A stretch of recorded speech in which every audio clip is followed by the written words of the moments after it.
Okay, give me one quick second. All righty.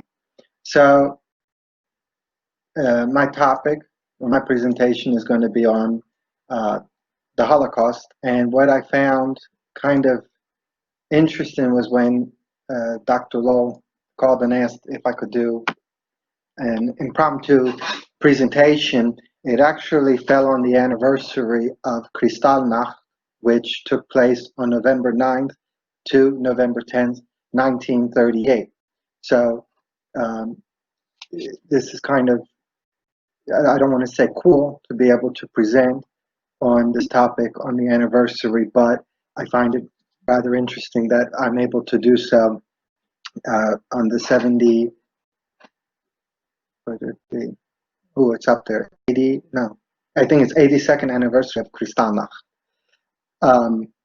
So as it's shown, the title is We Remember the Holocaust. Each person or picture is associated in this PowerPoint in some way, and we will discuss throughout. So the first slide, believe it or not, in English we have loan words from Yiddish. Ashanda, bubkis. Bubkis is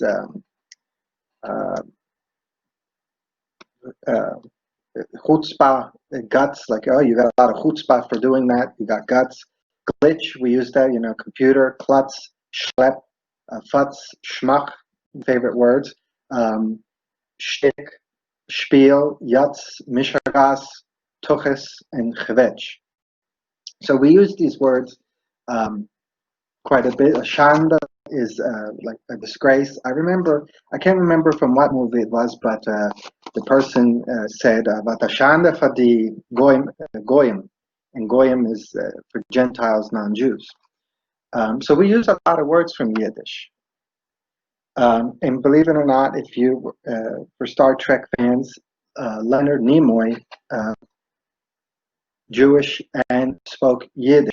On set, there was another actor who was Jewish, and they would, during breaks, speak Yiddish to each other to practice. So I'm actually just going to play this real quick of Leonard Nimoy reciting during an interview some Yiddish.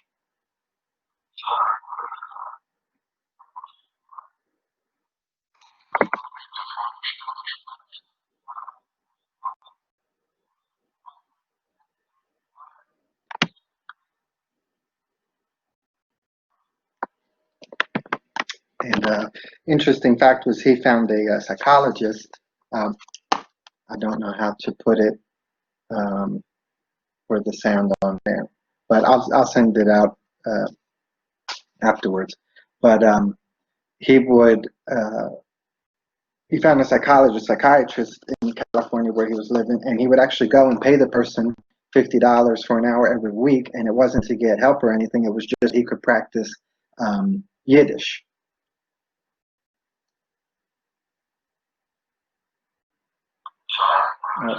Okay. So the Jewish population and Yiddish speakers, prior to World War II, there were 9.5 million Jews in Europe. There were 17 million Jews worldwide, and 11 million spoke Yiddish.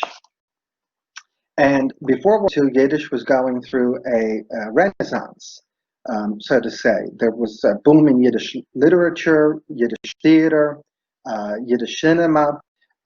Even in the Ukrainian Soviet Socialist Republic received official language status, and Yiddish language education was being offered. So it was really expanding. But unfortunately, today, there's only 1.2 million Jews in Europe, 14.6 million worldwide, and it is estimated that there are only 1 million Yiddish speakers. So we are going to go through how this came about in today's presentation. So anti-Semitism, we know the word for being hatred towards Jews, discrimination and hostility towards Jews. But the word actually came about first in the 1860s, and it was used more of anti-Semitic as in Semitic languages. Arabic, Hebrew, Aramaic, Maltese, and then it switched usage. There was a group, they were the anti-Semitic group, and it was associated with languages, like they were against the languages because they couldn't be called the anti-Jewish group, so it was anti-Semitic. So that's how we got anti-Semitism, that word today. So it's fairly new in terms of usage. It first appeared in Germany as antisemitisch. All right. So as we were talking before, Kristallnacht on November 9th to the 10th of 1938, it is known as the Night of Broken Glass, when Jewish businesses, homes, synagogues were attacked, windows were broken, synagogues were burned, as you can see in the picture to the left, and to the right, a business. And for those that don't know, during Kristallnacht, the firefighters were called. And for example, we'll say for the synagogue, they would say, no, the synagogue's being burned, it's being attacked. And the firefighters showed up, but they didn't do anything. They just watched. And then after everything was over, the Jewish community was told to clean up their mess. And then that was basically it. They received help and they were told to clean up their mess, and they were left responsible for what the Nazis did.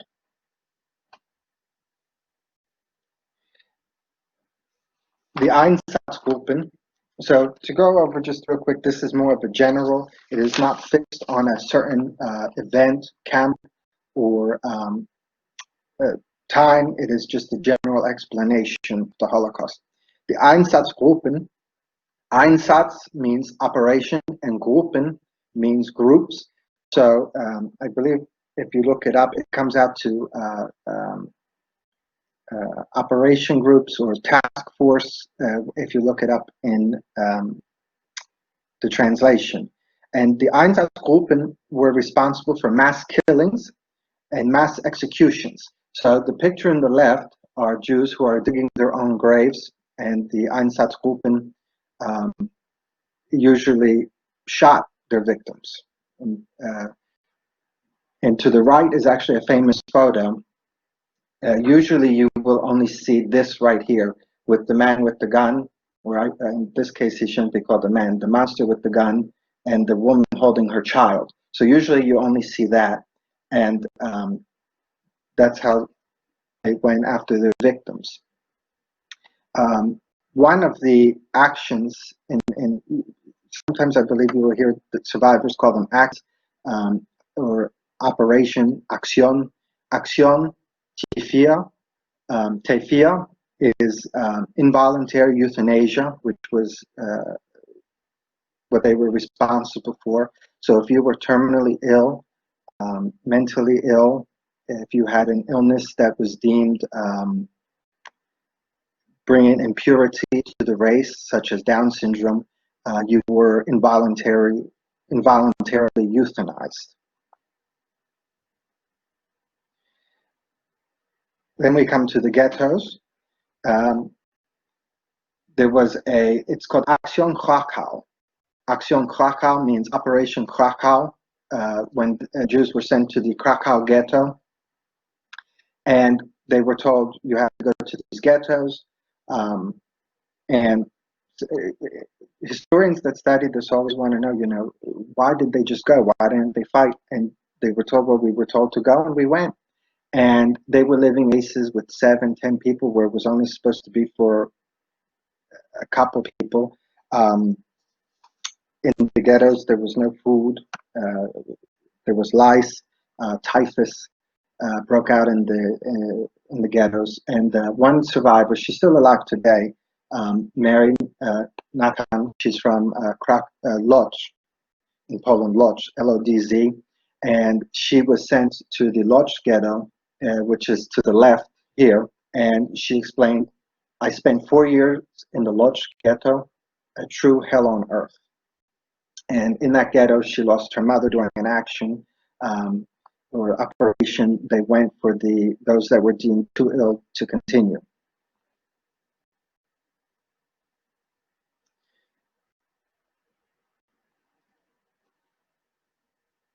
Now, one of the topics probably the most famous that you've heard is the final solution to the Jewish question. In German, it's die Lösung der Judenfrage, the final solution of the Jewish question. And what they did was they had a secret conference. It's called the Wannsee Conference. It took place on January the 20th, 1942 in Wannsee. It was secret. Reinhard Heydrich put together the conference and called on top officials. He's I'm going to say monster, I call them men. Monster in the middle, and the one to the far right is Adolf Eichmann. And Adolf Eichmann is nicknamed the architect of the final solution.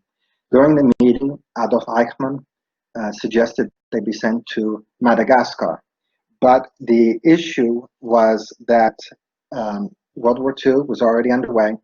Germany did not have control of the seas. So the idea of deporting them to Madagascar was out, and the decision to set up camps and to exterminate every single Jew in Europe was set. And Adolf Eichmann was designated the liaison to head over the final solution. Usually you'll see lists of extermination camps and concentration camps. There is a big difference. Extermination camps, Vernichtungslager, is what it's meant. It's the name. Extermination was to exterminate. There was Wojciech, Auschwitz, Majdanek, Sobibor, Treblinka, and Kremno.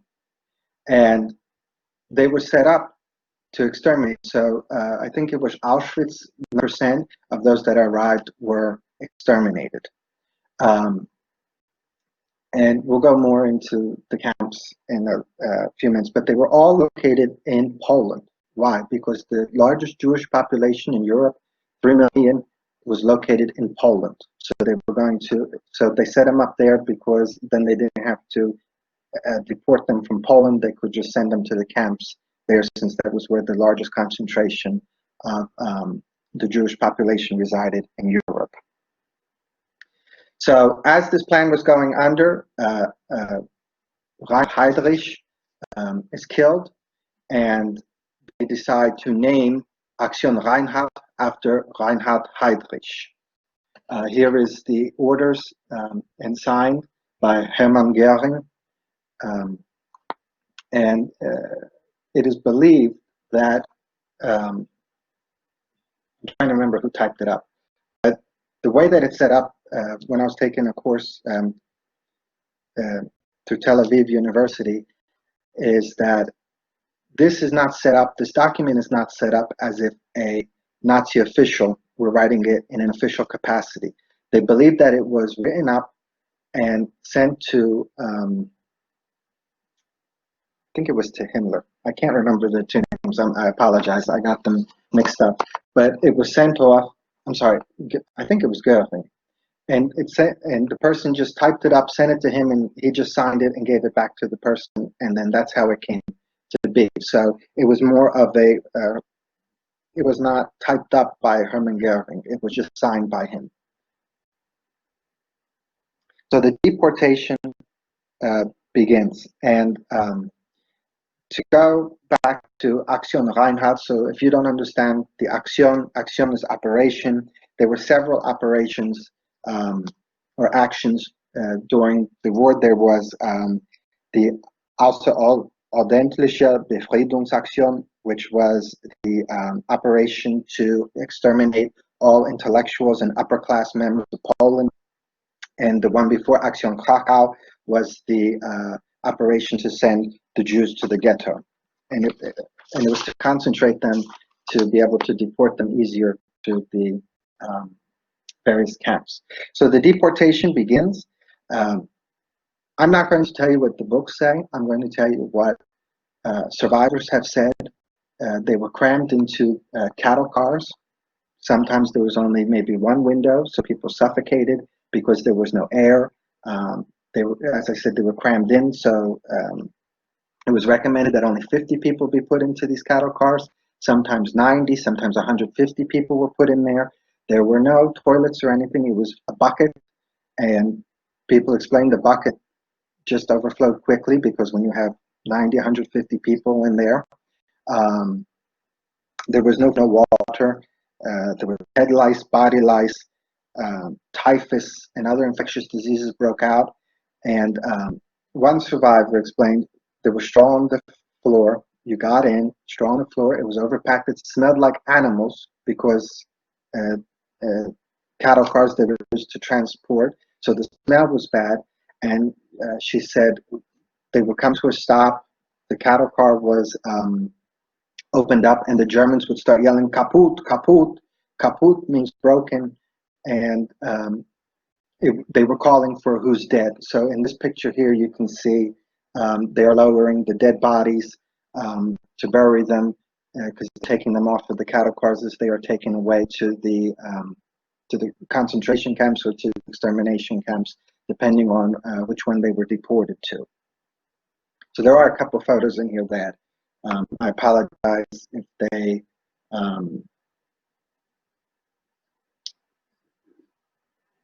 kind of hit hard, if you know what I mean. Then we have Auschwitz, most famous camp. As I said, 90% of those that arrived died, and one survivor, she's still alive, Dr. Edith Edgar, originally from Budapest, Hungary.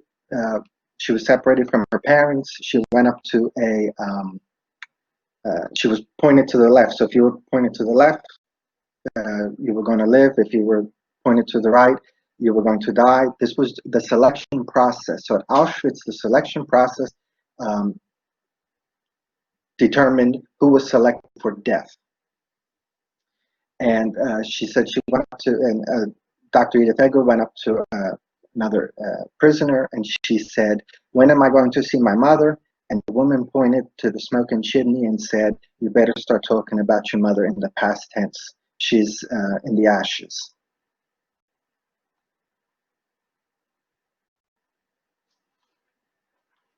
So one thing, to go back to the cattle cars real quick, one of the survivors, she explained there was nothing you could do when the person died. You just kind of, you handed the body, you buried it, and then they would say a prayer, Shema Yisrael, and so that was about it. So during the way, lost countless family members because they had health ailments and they couldn't survive without the medication or because of suffocation. So there really was a funeral to bury them. Another notorious camp, Mauthausen. Mauthausen is the name. The SS called it the Knochenmühle, which means the bone mill or the bone crusher, because Mauthausen had the method of Vernichtung durch Arbeit. Vernichtung means extermination, through Arbeit, work. So the plan was extermination through rigorous, hard labor. To the left are the steps, which are called the Todesstiege, the steps of death, or the stairs of death. One survivor pointed out when visiting, he said, "These are not the steps I walk." He said, "These steps have been fixed so that people can walk up them." The picture to the right are prisoners having to haul about stones that weigh 100, 120 pounds up those steps, and he explained you would have to really get your footing because it was created in a way that it was not easily walkable, and because of the heavy stones, malnutrition,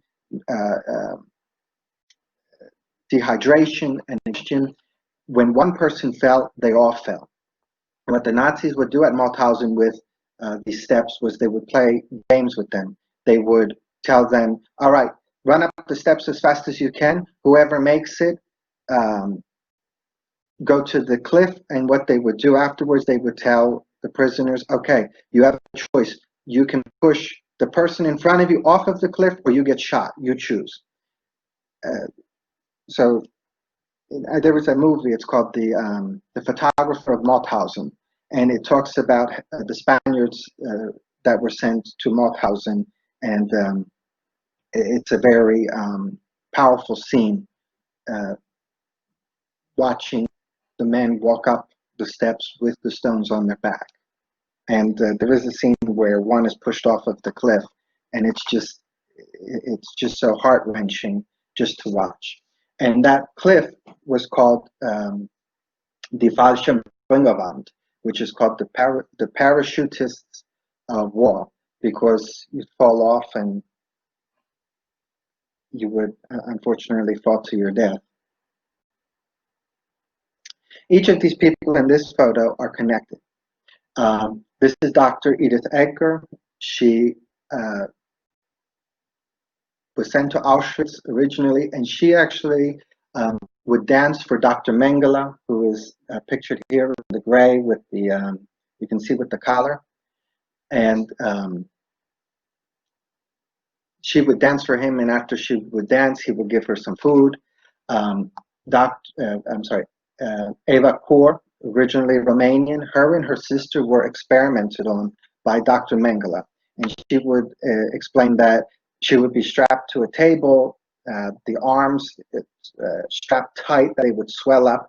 From the left arm, they would withdraw blood, and in the right arm, they would inject her with different injections that she didn't know what they were.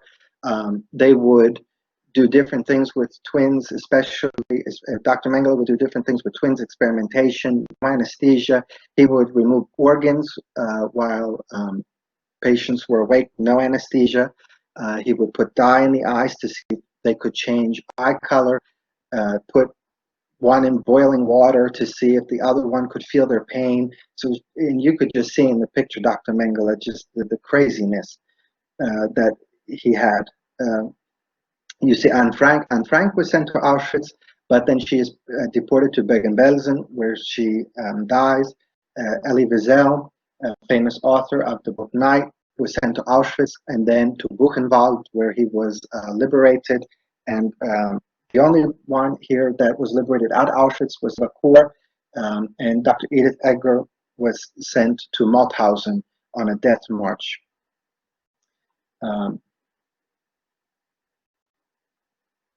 One of the last month I sent out an email about the Sobibor Uprising. At Sobibor, 250,000 were murdered, and on October the 14th, 1943, they had the only successful revolt and escape. It would never again happen during World War II and the Holocaust. The two men, the one to the left is Alexander Sasha Perchersky, a Russian soldier who was Jewish, and to the right, Leon Feldhandler, a Jew from Poland. Sobibor was a Vernichtungslager, which is extermination camp. In the camp, malnourishment, hard labor, beatings, lice, and typhoid were rampant.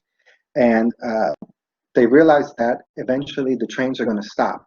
And when the trains stop, they're going to not have any work and they're going to be killed. As I stated before, at Auschwitz, selection meant you were selected for death. At Sobibor, selection was you were selected for work. So that meant who was fit for work, and if you were selected to work, you would do hard labor. So when they realized that the trains are eventually going to stop, they started meeting, they started planning different attempts. You know, what about digging a tunnel? Then they thought, well, where are we going to put all the dirt? How are we going to get everybody out in time? And then finally, the plan was a full-out revolt and escape of all 600 prisoners, nobody left behind. And in order to do this successfully, they killed various SS officers, they cut the phone lines, they cut the power lines, that way the Nazis weren't able to call for help, and they acquired weapons from within the camp. And during evening roll call on October the 14th, 1943, they realized they couldn't wait anymore, and the escape began. Out of the 600 prisoners, 300 were able to make it to the forest, and out of the 300, only 50 survived to the end of the war. Unfortunately, Leon Welthandler is killed in Poland before the war and by his fellow countrymen because he was a Jew. Another camp that did have a revolt was Treblinka. However, they did not cut the phone lines, they didn't cut the power lines, so the Nazis were able to call for help. They put up a fight against the Nazis, but because reinforcements came in, the revolt and escape were not successful. As the war progressed, the Nazis knew they were losing the war. However, they were determined to finish their plan of annihilating the Jewish race from Europe. So they began to empty out the camps and send the prisoners, and not only were there Jews, there were Jews, homosexuals, gypsies. I can't think of the other one. Jehovah's Witnesses, and they began to send them out on these death marches. One of the biggest death marches took place in January of 1945, where 56,000 prisoners from Auschwitz were sent on a march of 35 miles to Wojciech, Poland, where they were going to get on trains and then be sent to other camps. Of the 56,000 that began on the march, 15,000 died during the 35 miles. And what would happen is if you stopped walking, if you fell, they would just shoot you right there and kill you. And they were being forced to do this during winter, below freezing, -4 degrees, and they would be put in cattle cars again. However, sometimes there would be no roof, so they were exposed to the elements.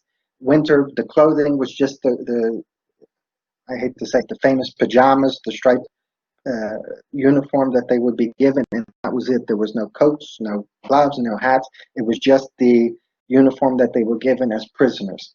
The one on the left is a picture of prisoners. They were headed, I believe they were headed to Dachau. And unfortunately, as you can see, they died on the way. And on the right is a picture of prisoners being sent on a death march from Auschwitz. And it was called in German Toddlers.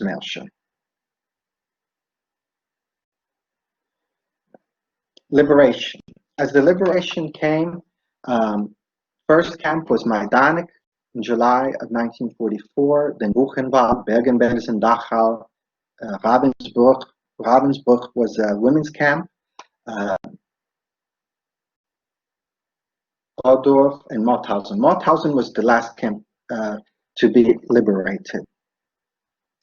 And as you can see in the picture, is on the top is General Patton, General Omar Bradley, and General Dwight D. Eisenhower, who would become President Eisenhower. They are touring the Ohrdruf camp in Germany, and they are bearing witness to the atrocities done by the Nazis. And what they are looking at is a pit, I believe it's called a pyre, where they lit the bodies on fire.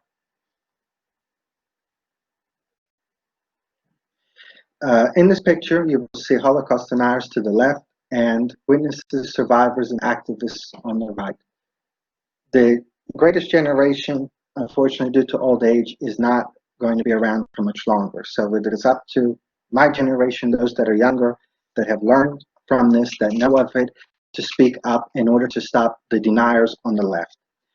The most publicized one right now is the bottom picture in blue.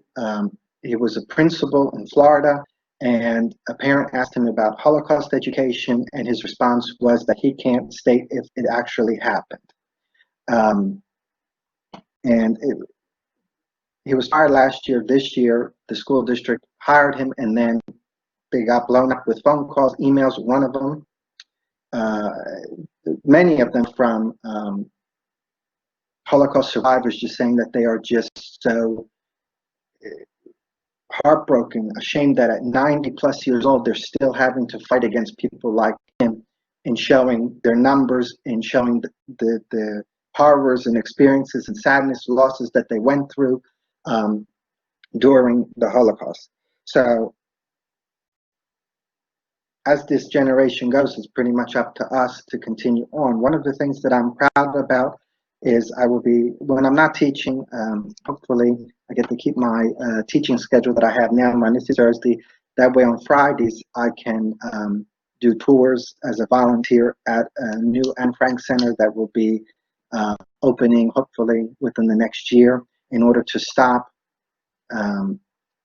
deniers from being able to continue their, I hate to say it, war against history and to discredit, invalidate the horrors, atrocities, and experiences of those that were murdered, those that survived, those that witnessed, and those that try to help the victims and survivors of the Holocaust. And then, as Elie Wiesel once wrote, to forget the dead would be akin to killing them a second time. So I take that quote quite personally in order to ensure that they don't die a second time, that their memory continues on, and that the next generation learns from it. Unfortunately, many schools don't really teach it. I taught public school 1 year, and it was basically kind of skipped over. It was just taught for maybe like 2 days. And one of my students asked, he goes, "Do you know anything about the Holocaust?" I said, "Yeah, I know tons.